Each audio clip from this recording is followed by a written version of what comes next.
Nature's gems. We women are half of mankind, possessors of inner power supreme. We are all goddesses, queens and princesses, earthed, shaped, birthed in celebration, true keepers of nature's divinity, as plentiful and unique as a field of grass creating symphony in gentle breeze. Beauty of jewelled alabaster, marble, bog and clay, we are sculpted by love.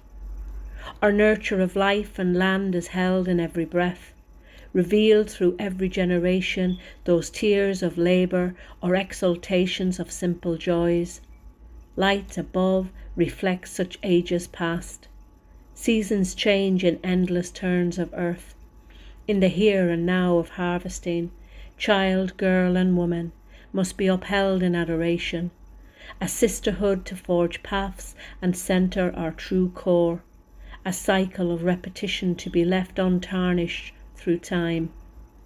Dewdrops on gossamer thread glisten in the new day sun, tensile strength sufficient to stand together or alone to face storm and wind.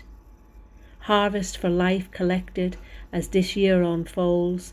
Forests are replete as footsteps dance, circles ringed by joined hands and uplifted faces, while voices laud female form. Work is complete. Crops are gathered in.